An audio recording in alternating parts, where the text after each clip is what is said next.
আমের চাটনি থেকে আমের আচার তোমরা তো অনেক ধরনের রেসিপি দেখেছো। আজকে তোমাদের আমি আধপাকা একটা আম দিয়ে একটা সম্পূর্ণ অন্যরকমই রেসিপি তোমাদের সাথে শেয়ার করব। জুয়ের হেসেলে তোমাদের সবাইকে স্বাগত। তাহলে চলো শুরু করা যাক।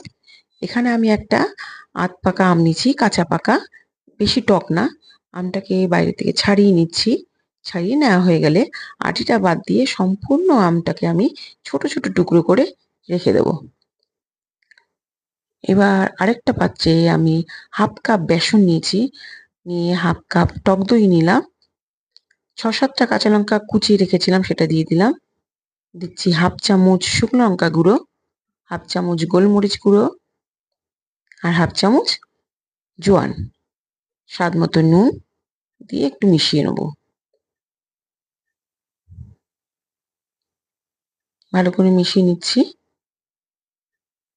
আমার আরেকটু দই লাগবে, আরো ১ চামচ দই দিয়ে দিলাম, টক দই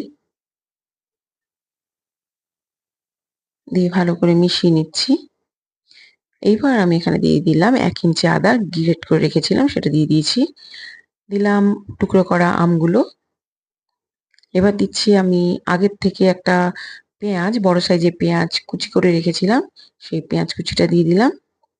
আর দিচ্ছি একটা বড় সাইজের আলু, গ্রেট করে ধুয়ে চিপে রেখেছিলাম জলটা, সেই আলুটা এখানে দিয়ে দিলাম।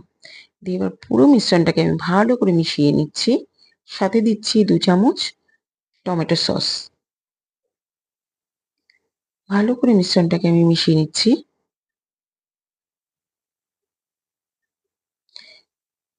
মেশানো হয়ে গেছে।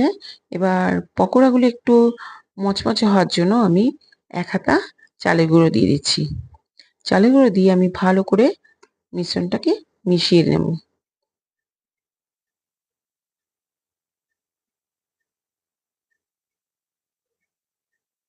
এভাবে মিশ্রণটাকে ভালো করে মিশিয়ে নেব।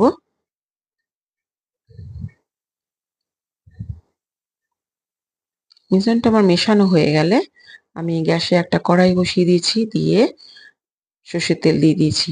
দিয়ে চামচের মাধ্যমে ১ চামচ ১ চামচ করে পকোড়াগুলো আমি তেলে দিয়ে দিচ্ছি।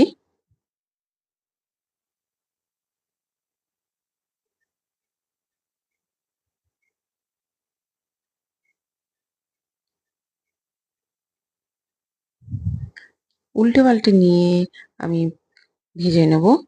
একটু ব্রাউন করে ভাজবো। না, উল্টে দিচ্ছি ভালো করে।